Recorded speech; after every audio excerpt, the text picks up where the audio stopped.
Joining me now is a very special guest. I'm joined by senior Congress leader, former Home and Finance Minister of the country, Mr. P. Chidambaram. Appreciate your joining us, Mr. Chidambaram. Rahul Gandhi now not just disqualified, but he's been asked to vacate his official bungalow as well by the Estates Department. It appears that the net is closing in on Rahul Gandhi. The government is determined to get him out in a way, not just of Parliament, but even his official bungalow. Your response? All this was expected. In fact, it was expected on the date the judgment was pronounced. That is why nothing has surprised us at all. We expected, after the judgment was pronounced, we expected a harsh sentence. We expected disqualification. We expected notice to oust him from his official house. But all this is part of a well-laid plan and a design. In fact, what has happened is, if you sit back and look at it, the law has been set in motion only to disqualify him. The flip side would be the law is taking its course. The fact is, he has been convicted. 2 years is the conviction, leads to automatic disqualification, now leads to him being asked to vacate his bungalow. The government is saying, look, we have nothing to do with it. It's the Surat court which convicted Rahul Gandhi. Please don't say that this is part of a design or a conspiracy. 3 mistakes in your statement. It is not the law is taking its course. Tell me one case. As I said, I have not come across any case in my experience where for slander, not libel, it's only slander, verbal defamation, any court has imposed the maximum punishment of 2 years upon the accused. I know of no case, and I've checked with my colleagues, judges, hardly anyone is able to remember or recall any case. No, are you questioning the bona fides of the Surat court, suggesting that in some way the Surat court was managed? I'm not saying that.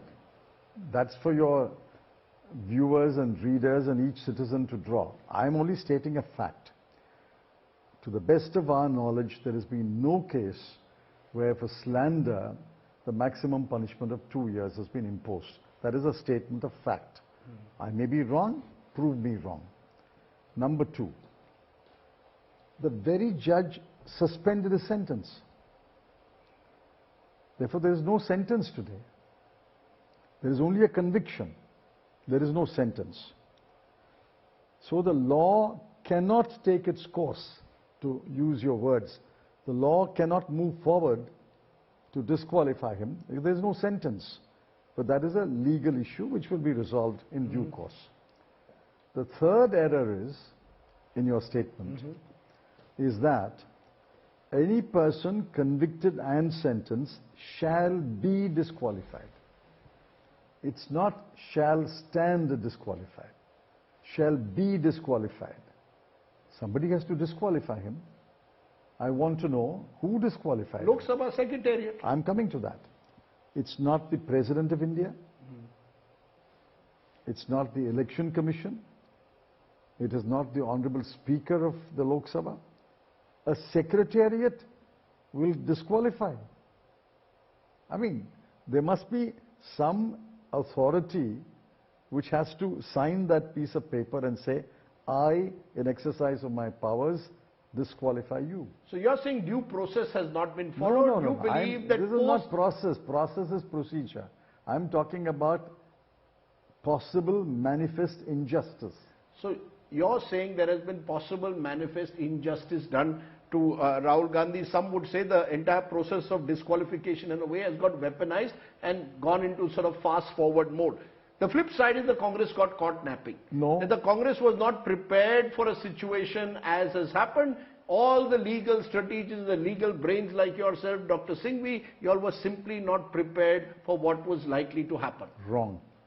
We were fully prepared after this case was fast-tracked, and on the date of judgment, we were all fully prepared that this is the kind of punishment that may be awarded, and the consequences will follow, haste post haste. So what's your legal strategy now? Because one element, the BJP has been saying this interestingly, that when Pawan Khera found himself in the crosshairs of the law, the party went immediately to the Supreme Court, got him relieved. Now 100 hours later, on Rahul Gandhi, we still don't know, is the Congress going in appeal to the Sessions Court or not? Only an ignorant person will make the comparison between Pawan Khera's case and Rahul Gandhi's case. I'll tell you why. Pawan Khera was being detained and about to be taken to Assam or somebody, depriving him of his liberty. And therefore we had to rush to the Supreme Court under Article 32 of the Constitution. That was a way open to us. Here, the only way, underline only way to appeal against the judgment of the Surat court is to go to the district court. So you all will go to the district court? Of course. You all will seek relief and a stay on the conviction and sentencing. Are you convinced that Rahul Gandhi therefore will get back his membership? I don't know. We have to wait for the district court's judgment, and then there is the High Court, and then there is a Supreme Court. But mark my word, eventually he will get justice. Eventually he will get justice. In the meantime, what is the Congress's political strategy? Is it to go to the people? Is it to...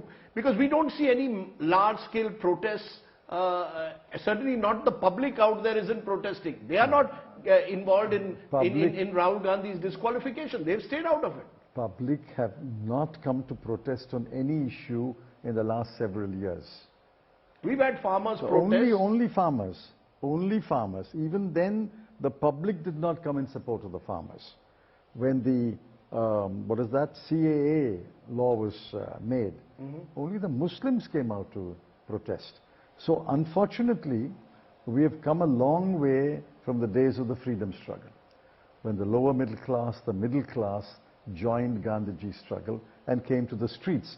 I'm surprised and I'm disappointed. In fact, I'm despondent that, unlike in other countries, which are also autocratic countries, people have come to protest. Even in Hong Kong, day before yesterday, people came out to protest. Because people don't see this about their life and liberty, they see it about Rahul Gandhi's battle with Prime Minister Modi, which brings me to the question, what is your political strategy? There is one view that Rahul Gandhi will forsake his membership of the Lok Sabha even if he gets a stay on his conviction and sentence. Priyanka Gandhi Vadra could contest from Wayanad. Rahul Gandhi will hit the streets. We still don't know. What is Rahul Gandhi's strategy apart from taking on Narendra Modi on the Adani issue? We don't have to call you to discuss our strategy. The point is, it all happened over the last 2-3 days. We have hit the streets. The party cadres have gone and protested all over India. You've seen pictures, you've seen reports. Big protest, small protest. We protested yesterday, and I'm told by the general secretaries that there'll be more protest movements all over the country. What the details are, I don't know, and anyway, I can't share with you even if I know. But the point is, we have to communicate to the people that this is no longer a Rahul Gandhi versus Narendra Modi issue. It's no longer that. Which is why opposition parties, which stayed away from the protests, say until 4 or 5 days ago, TMC, AAP, they have come to support this issue because they realize that this is no longer an issue of Rahul Gandhi versus Narendra Modi. Are you seeing this is a threat to democracy. They are setting in motion laws. They will set in motion even obscure laws to silence the leading voices of the opposition of this country. So you see a political realignment now taking place ahead of 2024? I hope so. I can't say. You hope so? I hope because, so. You know, we've just seen the Shiv Sena itself distance itself from Rahul Gandhi's remarks on Savarkar. So the question is, what kind of opposition platform are we going to see when all of you seem to have so many contradictions, no leadership? You want instant solutions. There are no instant solutions in politics. Politics evolves. Opposition unity is an evolutionary process. Today, the opposition is more united today than it what was 4 days ago. It's the cement has been the threat to democratic voices. And let me tell you, it won't stop with politicians. After they silence the leading voices of the political opposition, they will come after you. They will silence the leading voices of the media, then they will silence the media also. See, India has got many, many laws. Government is going to say, P, listening to you, Mr. Chidambaram is engaging in scaremongering. He's scaremongering. I am not This is the party which in 1975 imposed the emergency. Again, you go back to the emergency. This is how, you know, that the Congress party should not talk about democratic rights. They have no argument. If we are even in the year 2075, they will invoke emergency. 2175, they will invoke emergency. This is rubbish. This is rubbish. Emergency was an aberration. Indira Gandhi apologized. The Congress party apologized. And the matter is over. Now we are facing an undeclared emergency. Let's discuss the present challenge and the present crisis rather than harking back to 45 years ago. So let me ask you in conclusion, do you believe this is a turning point in the political discourse in this country ahead of 2024, or would you concede that Mr. Modi still remains in pole position to become the next Prime Minister for a third time, and the Congress is still fighting with its back to the wall? You seem to have answers to every future event. I don't have a, crystal ball. Crystal ball to look into that. All I can say is, Mr. Narendra Modi, the Honorable Prime Minister, is indeed in a position where he seems to be able to command the support of the people and command the control of his party. And as some would say, even command the institutions of the state, be that as it may. Now, the opposition to this has to be built over a period of time. I see signs of such an opposition building up. Whether it will eventually build up to a formidable opposition to take on the Leviathan, which is the BJP, I can't say. But I know, I can feel it in my bones, if there is one opposition candidate against every BJP candidate, the contest in 2024 will be much closer than you think. And you believe that Rahul Gandhi will garner sympathy if the government goes for him in this manner? I think he has gained the respect of the people of India, at least the middle class, poorer classes, through his Bharat Jodo Yatra. You can dismiss it, but I've been part of the Yatra in 2-3 places. I've seen that. He has gained the respect of the people for his grit and determination. Now, I think this kind of device or stratagem to silence him will gain sympathy from him. Now, which sections will sympathize with him, which sections will take time, I cannot say.